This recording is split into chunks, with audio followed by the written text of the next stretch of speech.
Hello students. இன்னைக்கு data structures and computer algorithm subjectல நம்ம பார்க்க போற டாபிக் என்னன்னு பார்த்தீங்கன்னா linked list. இது யூனிட் 1 செஷன் 8.1. linked list அப்படினா என்ன அப்படிங்கறத பார்க்கிறதுக்கு முன்னாடி இந்த செஷனோட ஆப்ஜெக்டிவ் என்ன அப்படிங்கறத பார்த்துடலாம். இந்த செஷனோட எண்ட்ல உங்களுக்கு என்ன விஷயம் தெரிஞ்சிருக்கும் அப்படின்னு பார்த்தீங்கன்னா linked list னா என்ன, மல்டி டைமென்ஷனல் அரேனா என்ன அப்படிங்கறத வந்து காமிக்க தெரிஞ்சிருக்கும். at the same time அதை வந்து டிஃபைன் பண்ணவும் தெரிஞ்சிருக்கும். இதுதான் இன்னைக்குரிய session objective. Multi dimensional array அப்படினா என்ன அப்படின்னு பார்த்தோம்னா நம்ம ஏற்கனவே நம்ம முதல்ல வந்து சப்ஜெக்ட் இன்ட்ரோடக்ஷன் பார்க்கும்போது என்னென்ன மாதிரியான டேட்டா ஸ்ட்ரக்சர்ஸ் இருக்குது அப்படிங்கிறத வந்து நம்ம பார்த்துருப்போம். அதில் பார்த்தீங்க அப்படின்னு சொன்னால் அரேனா என்ன அப்படின்றத பார்த்துருப்போம். அரேனா என்னன்னா group of similar type of elements தான் அரே இல்லையா. அப்போ அரேல பார்த்தீங்க அப்படின்னு சொன்னால் நார்மலாக ஒரு காலம் தான் இருக்கும், ஒரு ரோ தான் இருக்கும். அப்படி இருக்கும்போது அந்த மாதிரி இருக்கிறது தான் சிமிலர் டைப் ஆஃப் எலமெண்ட்ஸ் இருக்கிறது தான் நம்ம அரேன்னு சொல்லுவோம். அதுக்கு எக்ஸாம்பிளாக நான் இதை வந்து காமிச்சிருந்தேன், இந்த பிக்சரை. இதை பார்த்தீங்க அப்படின்னு சொன்னால் உங்களுக்கு என்னவா இருந்தது அப்படின்னு பார்த்தீங்கன்னா 5 காலம் இருக்குது வித்து வேரியஸ் கலர்ஸ் பாக்ஸஸோட இல்லையா. அப்போ அந்த 5 கலர் வேரியேஷன்ஸும் எதுக்காக காமிச்சிருக்காங்கன்னா ஏதோ சம் டிஃப்ரென்ஸ் இருக்குது அப்படிங்கிறதுக்காக காமிச்சிருக்காங்க. இப்போ மல்டி டைமென்ஷனல் அரேனா என்னென்னா, அதாவது இந்த மாதிரி மல்டிபிள் காலம்ஸ் மல்டிபிள் ரோஸில் இருக்கிற அரேவை தான் நம்ம என்ன சொல்லுவோம் அப்படின்னா மல்டி டைமென்ஷனல் அரே அப்படின்னு சொல்லுவோம். இப்போ ஒன் டைமென்ஷனல் அரேனா ஒரே ஒரு டைமென்ஷன் தான் இருக்கும், அதில் வந்து எய்தர் ஒரே ஒரு காலம் தான் இருக்கும், நிறைய ரோஸ் வந்து இருக்கும். இப்போ இங்கே என்ன கொடுத்துருக்காங்கன்னு பாருங்கள், 5 ரோ இருக்குது, 5 ரோ இது 5 காலமும் இருக்குது இல்லையா. அப்போ மொத்தம் டோட்டல் நம்பர் ஆஃப் எலமெண்ட்ஸ் வந்து 25. நீங்கள் மேக்ஸில் இதை வந்து என்னன்னு சொல்லுவோம் அப்படின்னா மேட்ரிக்ஸ் அப்படின்னு சொல்லுவோம். நார்மலாக பிஸ்னஸ் டீல்ஸ் இதிலலாம் வந்து டேபிள்னு சொல்லுவாங்க. இங்கே நம்ம கம்ப்யூட்டர் டேர்ம்ஸில் இதை வந்து அரே, மல்டி டைமென்ஷனல் அரே அப்படின்றத சொல்கிறாங்க. இப்போ இந்த மாதிரி மல்டி டைமென்ஷனல் அரேலாம் எங்கே யூஸ் பண்ணுறாங்க அப்படின்னு பார்த்தீங்கன்னா, இப்போ நம்ம இமேஜ் எடுக்கிறோம்ல, ஃபோட்டோ எடுக்கிறோம், அதெல்லாம் வந்து பிக்சல்ஸாக தான் இருக்கும், ஒவ்வொன்றும் ஒவ்வொரு பிக்சலாக இருக்கும்.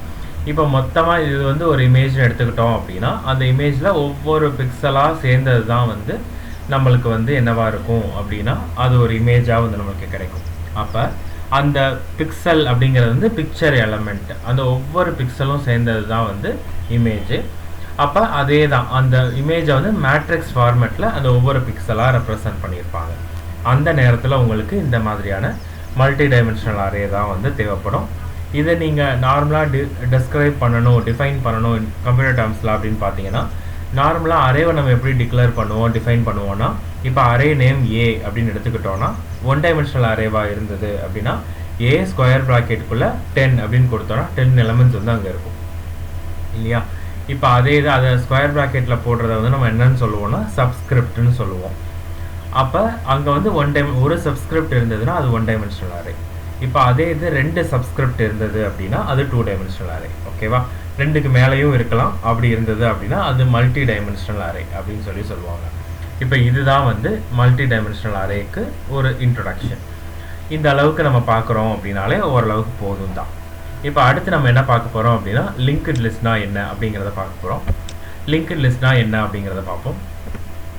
நம்ம லிங்க்டு லிஸ்ட்டும் வந்து டேட்டா ஸ்ட்ரக்சர் ஆரம்பிக்கும் போதே நம்ம பார்த்துருந்தது தான். It is a data structure which can change during execution. அதே மாதிரி இதில் இருக்கிற successive elements are connected by pointers, அதாவது ஒரு ஆரோ மார்க் கொடுத்துருப்பாங்க, அந்த ஆரோ மார்க்கால் அது எல்லாத்தையுமே கனெக்ட் பண்ணியிருப்பாங்க. அடுத்து பார்த்தீங்க அப்படின்னா லாஸ்ட் எலமெண்ட் பாயிண்ட்ஸ் டு நல். இதுக்கு நான் எக்ஸாம்பிள் சொல்லியிருந்தேன், அது உங்களுக்கு ஞாபகத்தில் இருந்தது அப்படின்னா இப்போ நீங்கள் யோசிச்சு பார்க்கலாம். லிங்க்டு லிஸ்ட்டுக்கு நம்ம என்ன எக்ஸாம்பிள் பார்த்துருந்தோம்னா ஒரு ட்ரெயினை எக்ஸாம்பிளாக பார்த்துருந்தோம். ட்ரெயின் பார்த்தீங்க அப்படின்னா இனிஷியலாக வந்து ஃபர்ஸ்ட்டில் வந்து ஒரு இன்ஜின் இருக்கும், அதுக்கப்புறம் வந்து பேசஞ்சர் கம்பார்ட்மெண்ட்ஸ் எல்லாமே இருக்கும், கடைசியில் இருக்கிற கம்பார்ட்மெண்ட் வந்து டிடிஆருக்குரியதாக இருக்கும், அதில் வந்து அவங்க இருப்பாங்க, இல்லைனா அன்ரிசர்வ்டு கம்பார்ட்மெண்ட்டாக இருக்கும் இல்லையா. அப்போ நம்மளுக்கு ஒரு ட்ரெயின் எடுத்துக்கிட்டோம் அப்படின்னா அந்த எல்லா கம்பார்ட்மெண்ட்ஸையும் நம்ம என்ன செஞ்சுக்கலாம்னா கனெக்ட் பண்ணிக்கலாம். இப்போ எனக்கு ஒரு ட்ரெயின் இருக்குது, அந்த ட்ரெயினை வந்து நடுவில் ஒரு கம்பார்ட்மெண்ட்டை புதுசாக சேர்க்கணுன்னாலோ இல்லை வந்து ஆல்ரெடி இருக்கிற கம்பார்ட்மெண்ட்டை எடுக்கணுன்னாலோ ட்ரெயினில் வந்து ஈஸியாக பண்ணிடுவாங்க. எப்படின்றத பார்த்தோம் அப்படின்னா இதுக்கும் நான் ஒரு எக்ஸாம்பிள் சொல்லியிருந்தேன். இப்போ திருநெல்வேலியிலேருந்து ஈரோடு மயிலாடுதுறை பேசஞ்சர்னு ஒரு வண்டி போகுது, ஒரு ட்ரெயின் போகுது. திருநெல்வேலி டு ஈரோடு மயிலாடுதுறை பேசஞ்சர்னால் ஈரோடு வந்து வெஸ்ட்டில் இருக்குது, மயிலாடுதுறை ஈஸ்டில் இருக்குது. தமிழ்நாட்டில் மயிலாடுதுறை வந்து தஞ்சாவூர், கும்பகோணம், மயிலாடுதுறை, மாயவரம் இந்த பக்கம் போகிறது. ஈரோடு வந்து கரூர், சேலம், ஈரோடு அந்த பக்கம் போகிறது. அப்போ அந்த மாதிரி போகிற அந்த அந்த 2 ரூட்டையுமே வந்து எங்கே பிரிப்பாங்க? ஒரே ட்ரெயினாக தான் கிளம்பும். திருநெல்வேலியில் கிளம்பும் போது அந்த ட்ரெயின் எது வரைக்கும் ஒன்றா போகும் அப்படின்னு பார்த்தீங்கன்னா திருச்சி வரைக்கும் ஒன்றா போகும். திருச்சி வரைக்கும் ஒரே ட்ரெயினாக தான் இருக்கும். அந்த ட்ரெயினில் இது ஜேர்னி பண்ணவங்களுக்கு தான் அது தெரியும். புதுசாக போகிறவங்களுக்கும் சொல்லியிருப்பாங்க, தெரிஞ்சு தான் போவாங்க. எப்படி அப்படின்னா முதல்ல இருக்கிற 4-5 கம்பார்ட்மெண்ட் வந்து ஈரோடு போகும், பின்னாடி இருக்கிற 4-5 கம்பார்ட்மெண்ட் வந்து மயிலாடுதுறை போகும். இது வந்து தெரிஞ்சு தான் ஏறுவாங்க. நம்ம தெரியாமல் ஏறிட்டோம் அப்படின்னா ட்ரெயின் மாதிரி போக வேண்டியதுதான். ஈரோடு போகிறவங்க மயிலாடுதுறைக்கும், மயிலாடுதுறை போகிறவங்க ஈரோடுக்கும் போயிடுவாங்க. அப்போ இது எதுக்காக நான் இங்கே சொல்ல வரேன் அப்படின்னா, ஒரு ட்ரெயின் இருக்குது, அந்த ட்ரெயினில் எனக்கு ஃபஸ்ட்டு 4 கம்பார்ட்மெண்ட்டு இன்ஜினோட கனெக்டாக இருக்கும், பிரச்சனை இல்லை, நான் அதை அப்படியே எடுத்துகிட்டு போயிடுவேன். எங்கன்னா ஈரோடுக்கு. இப்போ பின்னாடி இருக்கிற ஒரு 5 கம்பார்ட்மெண்ட் இருக்குல்ல, அதில் என்ன பண்ணுவாங்க அப்படின்னா புதுசாக ஒரு இன்ஜின் வந்து திருச்சியில் வந்து ஜாயின் ஆகும். எங்கே ஜாயின் ஆகும்னா அந்த ட்ரெயினோட பின்பக்க எண்டில் வந்து ஜாயின் பண்ணுவாங்க. அப்போ பின்னாடி கூடி அந்த வண்டி அந்த ட்ரெயின் போய் மயிலாடுதுறை டைரக்ஷனுக்கு வந்து போகும். புரியுதா? அப்போ இது எதுக்காக சொல்ல வரேன் அப்படின்னா, இங்கே வந்து அதாவது இந்த லிங்க்டு லிஸ்ட் அப்படின்ற இந்த கான்செப்ட் வந்து இந்த ட்ரெயினுக்குரிய அதே எக்ஸாம்பிள் தான்.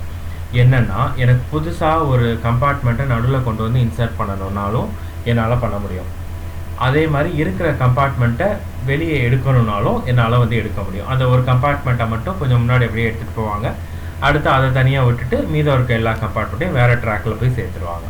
அப்போ அந்த மாதிரி செய்கிறது தான் வந்து இதே லிங்க்டு லிஸ்ட் கான்செப்ட். இதை வந்து நீங்கள் அதான் it can grow or shrink in size. அது க்ரோனா அதை வந்து நீங்கள் வளர்த்து கொண்டு பெருசாகவும் வளர்த்துட்டே போகலாம். அதே மாதிரி குறைக்கணுனாலும் ஷ்ரிங்க் பண்ணுறதுனாலும் குறைக்கிறதுனாலும் நீங்கள் வந்து குறைச்சிட்டே வரலாம் டியூரிங் எக்ஸிக்யூஷன். அதுதான் இதில் இருக்கிற மேஜர் அட்வான்டேஜ். அதே மாதிரி பார்த்தீங்க அப்படின்னா இது எவ்வளோ பெருசானாலும் நீங்கள் எடுத்துகிட்டு போகலாம். It does not waste any memory space. அதே மாதிரி மெமரி ஸ்பேஸ் இதில் வேஸ்ட் ஆகாது அப்படிங்கிறத சொல்லியிருக்காங்க. நம்ம பார்த்தா அதே எக்ஸாம்பிள் தான். இப்போ ஏ அப்படின்ற ஒரு கம்பார்ட்மெண்ட் இருக்குது, அந்த கம்பார்ட்மெண்ட்டுக்கு அடுத்து பீன்ற ஒரு கம்பார்ட்மெண்ட்டு, இது சீன்ற கம்பார்ட்மெண்ட். நான் கம்பார்ட்மெண்ட்டுன்றது ட்ரெயினை வச்சு சொல்கிறேன்.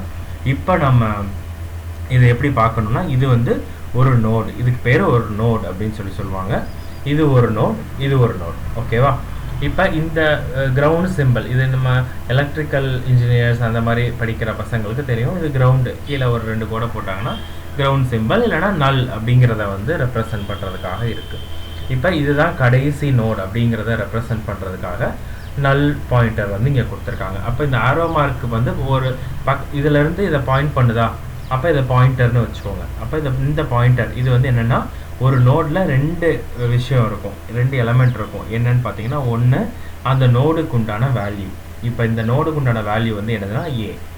இது வந்து ஒரு கேரக்டர் அரேன்னு சொல்லலாம், ஏன்னா கேரக்டர் லிங்க்டு லிஸ்ட்னு சொல்லலாம். அதனால இங்கே கேரக்டர் இருக்குது. இப்போ வந்து ஒரு இன்டிஜர் லிங்க்டு லிஸ்ட்டாக இருந்ததுன்னா இங்கே என்ன இருக்கும்னா நம்பர்ஸ் கொடுத்துருப்பாங்க, அவ்வளோதான், வேறு ஒன்றும் இல்லை. அப்போ இந்த நோட் அப்படிங்கிற இந்த ஒரு நோடில் இதுதான் ஹெட்டர் நோட்னு வச்சுக்கணும். இந்த ஹெட்டர் நோட்லேருந்து அடுத்த நோடுக்கு இந்த பாயிண்டர் கனெக்ட் ஆகிருக்கு.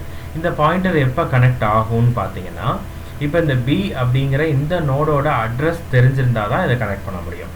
ஓகேவா? அப்போ இந்த இடத்துல என்ன இருக்கும் அப்படின்னு பார்த்தீங்கன்னா, இந்த கோடு போட்டிருக்காங்கல்ல, இந்த இடத்துல இதில் என்ன இருக்கும்னு பார்த்தீங்கன்னா, இந்த பி அப்படிங்கிற இந்த நோடோட அட்ரஸ் வந்து இங்கே இருக்கும். ஓகேவா? இப்போ அதே மாதிரி சி வந்து இங்கே கனெக்ட் ஆகணும் அப்படின்னா சியோட அட்ரஸ் தெரிஞ்சிருந்தால் தான் இங்கே கனெக்ட் பண்ண முடியும். சப்போஸ் சியோட அட்ரஸ் தெரியலை அப்படின்னா இந்த கனெக்ஷன் வந்து இங்கே இருக்காது, சி வந்து தனியாக இருக்கும். புரியுதா? இதுதான் வந்து நார்மல் லிங்க்டு லிஸ்ட்னா என்ன அப்படிங்கிறதுக்கான பேசிக் டெஃபினிஷன். இப்போ இதில் வந்து இன்னொரு விஷயம் சொல்கிறாங்க பாருங்கள். இப்போ ஏபிசின்றது தான் நம்ம 3 நோடு வந்து க்ரியேட் பண்ணியிருக்காங்க. ஏற்கனவே சொன்ன மாதிரி ஒரு இன்ஜின் இருக்கணும்ல, இப்போ ஹெட் இல்லாதனால இதை நான் ஹெட்டுன்னு சொல்லியிருந்தேன். இப்போ இன்ஜின் வந்து இருக்கணும் அப்படிங்கிற காரணத்தினால ஒரு ஹெட்டர் நோடு வந்து ஆட் பண்ணுறாங்க. இந்த ஹெட்டர் நோடில் என்ன இருக்குன்னா, அதுதான் ஹெட்டர் நோடு, ஃபர்ஸ்ட் நோடு தான் ஹெட்டர் நோடு. அப்போ அதில் என்ன பண்ணியிருப்பாங்கன்னா, வேல்யூஸ் வந்து ஒன்றும் இருக்காது, ஹெட்டர் அப்படின்றத ரெப்ரசன்ட் பண்ணிவிட்டு அதில் ஒரு நெக்ஸ்ட் பாயிண்டர் இருக்கும்ல இந்த மாதிரி. இந்த நெக்ஸ்ட் பாயிண்டரில் என்ன இருக்கும்னா இந்த ஏ அப்படிங்கிற இந்த நோடோட அட்ரஸ் வந்து இருக்கும். அதை கரெக்டாக அதில் பாயிண்ட் பண்ணியிருப்பாங்க. அப்படின்னா தான் இது ஹெட்டர் நோட், அதுக்கப்புறம் first node, second node, third node. இந்த தேர்ட் நோடுன்றது தான் இங்கே லாஸ்ட் நோடாக இருக்குது. அதனால நல் பாயிண்டர் கொடுத்துருக்காங்க. இது வந்து நல் அப்படிங்கிறத ரெப்ரசன்ட் பண்ணுறதுக்காக இருக்குது. இதுதான் ஒரு நார்மல் சிங்கிள் லிங்க்ட் லிஸ்ட் அப்படின்னு சொல்லுவாங்க. இதே இது டபுள் லிங்க்ட் லிஸ்ட்னு ஒன்று இருக்குது. அது என்ன அப்படிங்கிறத பின்னாடி பார்ப்போம். சர்க்குலர் லிங்க்ட் லிஸ்ட் அப்படிங்கிறதும் ஒன்று இருக்குது. அது என்ன அப்படிங்கிறதையும் நம்ம அடுத்த செஷனில் மீட் பண்ணலாம். இப்போ அடுத்த செஷனில் லிங்க்ட் லிஸ்ட்டில் இன்னும் ஃபர்தராக என்னென்ன டெஃபினிஷன்லாம் கொடுத்துருக்காங்கன்றதை பார்த்துட்டு அதுக்கப்புறம் அதில் என்னென்ன ஆப்ரேஷன்ஸ்லாம் பெர்ஃபார்ம் பண்ண முடியும் அப்படிங்கிறதையும் நம்ம பார்ப்போம். ஓகேவா? Thank you students.